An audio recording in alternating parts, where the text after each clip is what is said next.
comida a la olla. Una vez tocado el plato debía acabarse por completo, si no, el remanente en tu plato se volvía tu cena automáticamente. Lo que sobraba de un guisado se iba volviendo muchas otras cosas con el tiempo, como trapo viejo, tacos para la cena, una ración para la viuda que vivía en la esquina y así hasta que la olla quedaba vacía. Pero nada se tiraba. En los baños siempre había una cubeta. El propósito de esa cubeta era recolectar el agua que salía del tubo mientras esperabas que llegara el agua caliente desde el calentador a tu regadera. Esa agua luego le dabas otros usos en el baño. Pero nada se debía desperdiciar a lo loco. Cuando comenzó a ser popular el uso de los utensilios desechables, por supuesto, ella después de la fiesta, los lavaba para que se volvieran a usar y sobre todo, los de materiales más resistentes y durables. Podríamos seguir mencionando otros ejemplos como los contenedores con tapa de varios productos, garrafas, frascos, retazos de telas que uniéndolos se volvían tapetes de baño, en fin, en la casa de mi madre muy pocas cosas eran consideradas de entrada como basura. Siempre se intentaba reutilizar o aprovechar las cosas de la vida cotidiana.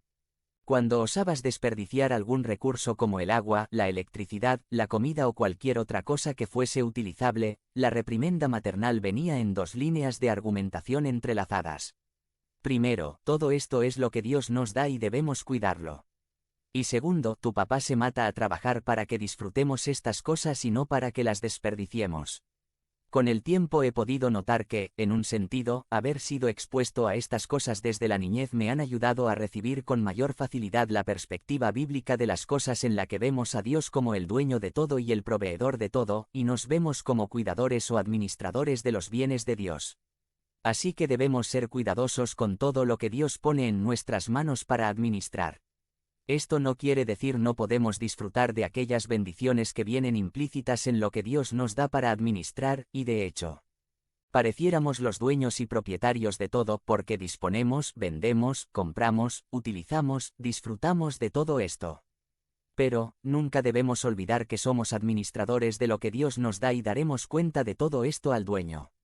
Esta enseñanza debe estar presente y modelada en nuestras familias cristianas. Este mes hemos estado hablando de diversos rasgos que deben destacar en la familia que se llama, a sí misma, cristiana. Hemos dicho que en esta familia obedecemos a Jesucristo, que en esta familia nos amamos, que en esta familia hablamos la verdad y hoy terminamos nuestra serie añadiendo que en esta familia cuidamos lo que Dios nos da. Para reflexionar en esta gran verdad aplicable a nuestras familias iremos a un salmo bastante conocido por nosotros. Es el Salmo 8. Este salmo es atribuido al rey David y, en él encontraremos tres realidades que nos deben ayudar a mantener en perspectiva las cosas.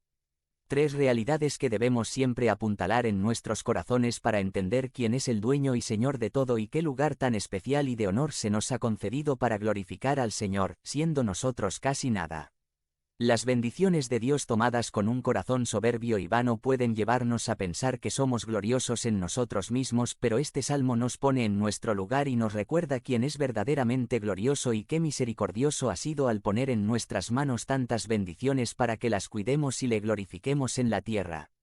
Entonces veremos tres realidades derivadas de este salmo que nos ubican para que cuidemos con gran entrega todo lo que Dios ha puesto en nuestras manos y podamos decir: en esta familia cuidamos lo que Dios nos da.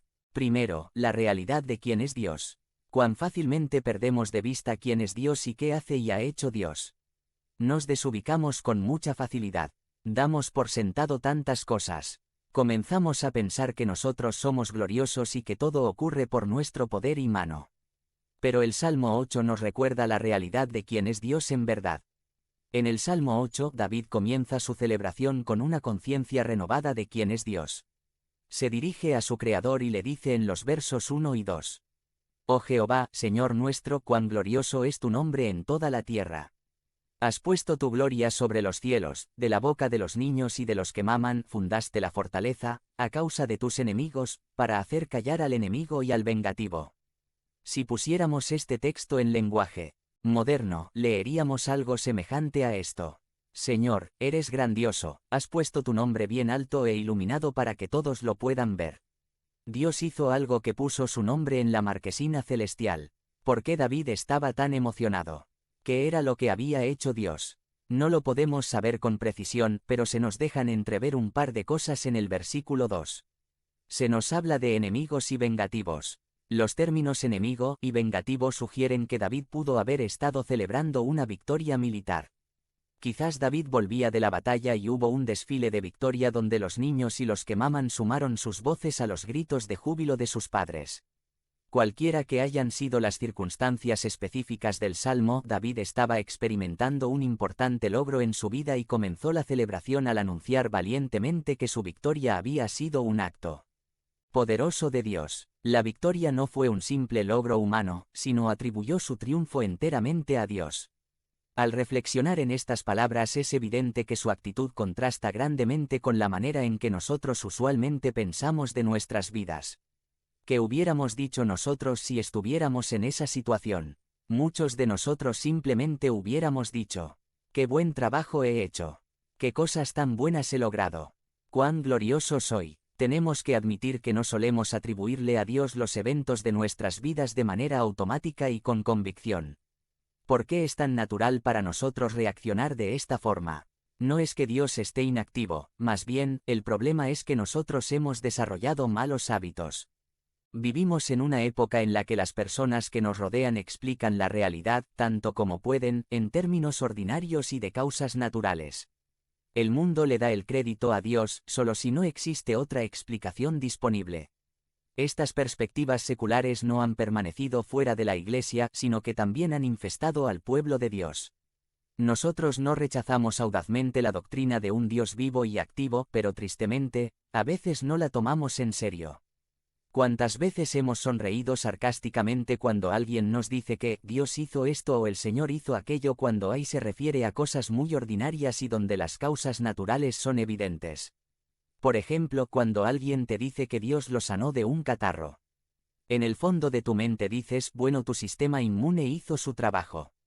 Cuando damos una explicación de un evento que viene primero a nuestra mente, por ejemplo, ¿por qué crece la semilla que los granjeros siembran?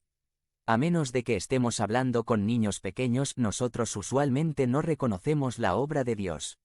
Más bien, hablamos de las muchas cosas que los granjeros hacen para asegurar una buena cosecha. ¿Por qué tenemos éxito en la escuela? No fue porque Dios nos enseñó, sino porque estudiamos. ¿Por qué algunas personas disfrutan de buena salud?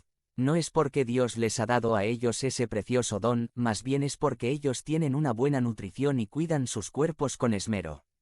Por supuesto, no es malo reconocer los medios que Dios utiliza para causar cualquier evento, porque usualmente Dios obra por medio de causas secundarias. Sin embargo, los creyentes nunca debemos sentirnos satisfechos solamente con la observación superficial de los eventos. Debemos siempre reconocer que la mano de Dios está detrás de todas nuestras experiencias de la vida. Los cristianos generalmente afirmamos que todas las áreas de nuestras vidas están bajo el control de la providencia de Dios. En teoría este concepto es aceptado, pero a todos nos queda un largo camino por recorrer en cuanto a la aplicación de este concepto a nuestras vidas. Manejamos nuestros autos, vamos al trabajo, comemos, dormimos y jugamos, pero raras veces reconocemos que Dios está obrando en nuestras vidas. Es de esperarse que de vez en cuando nuestra percepción del actuar de Dios en nuestras vidas varíe en intensidad. Aun el mismo rey David no tuvo esa sobrecogedora percepción de la mano de Dios todo el tiempo. Pero existe un serio peligro si constantemente dejamos de reconocer las bendiciones de Dios. Al no reflexionar en su bondad, nos privamos del gozo que produce el conocer lo mucho que Dios nos cuida. ¿Cuándo fue la última vez que nos maravillamos por algo que Dios hizo en nuestras vidas? Por supuesto, nosotros empezamos nuestras oraciones diciendo: Dios, gracias te damos por este día y por todas las bendiciones que tú nos has concedido. Pero ¿cuándo fue la última vez que de todo corazón te regocijaste por lo que Dios hizo en su vida? Al perder de vista quién es Dios y qué hace Dios todos los días todo el tiempo, estamos en peligro de ver a Dios como ausente, irrelevante e innecesario. Pero la perspectiva bíblica es todo lo contrario. En los primeros versículos se nos recuerda la realidad de que Dios es verdaderamente glorioso, que es un Dios vivo y verdadero y que está obrando en nuestras vidas. Nuestras vidas se llenarán de entusiasmo y celebración solamente cuando veamos a Dios como realmente está involucrado en nuestras vidas. Dios es glorioso y activo en nuestras vidas, todo viene de Él, por Él y para Él. Pero hay una segunda realidad importante en este salmo. No solo nos recuerda quién es Dios, sino también nos confronta con la realidad de quiénes somos nosotros. Segundo, la realidad de quiénes somos nosotros. Dice el Salmo 8, 3-4. Cuando veo tus cielos, obra de tus dedos, la luna y las estrellas que tú formaste, digo: ¿qué es el hombre para que tengas de él memoria, y el hijo del hombre para que lo visites? David sabía que él había recibido una bendición de parte de Dios. Pero ¿por qué estaba tan entusiasmado? A lo largo de su vida le habían sucedido muchas cosas buenas, así que entonces, no era lo particular del evento lo que lo emocionaba.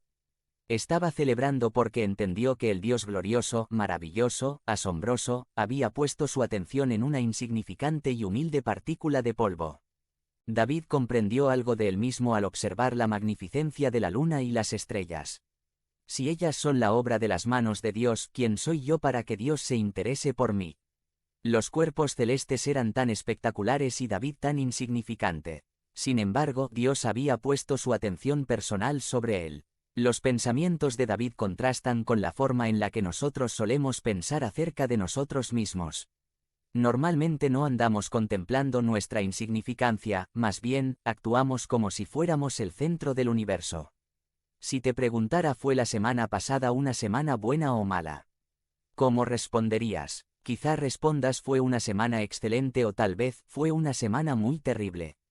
¿Por qué respondemos así? ¿Qué criterios utilizamos para evaluar nuestra semana? La verdad es que respondemos con un solo pensamiento en mente: la semana pasada fue buena si fue buena para mí, y fue mala si fue mala para mí. Es verdad que pudo ser una buena semana para nosotros, pero no fue buena para algunos padres que pasaron noche tras noche al lado del lecho de muerte de algún hijo o hija. El joven que sufre de leucemia no tuvo una buena semana, y tampoco lo fue para algunos de nuestros hermanos en Cristo que están padeciendo persecución. Sin embargo, cuando evaluamos la semana pasada, no tomamos en cuenta lo que ha pasado con otros y simplemente consideramos lo que ha pasado en nuestras vidas. Solemos vivir como si el mundo entero girara a nuestro alrededor. Aunque estemos tan centrados en nosotros mismos, de vez en cuando somos confrontados con la realidad de nuestra insignificancia. En el caso de David, miró a la luna y las estrellas y exclamó: ¿qué es el hombre para que tengas de él memoria? Sal 8, 3. Nuestra insignificancia nos queda clara cuando caminas entre tantas tumbas en un cementerio. Pudiste haber sido un personaje famoso e importante. Pudiste haber gozado de mucho reconocimiento de parte de la gente.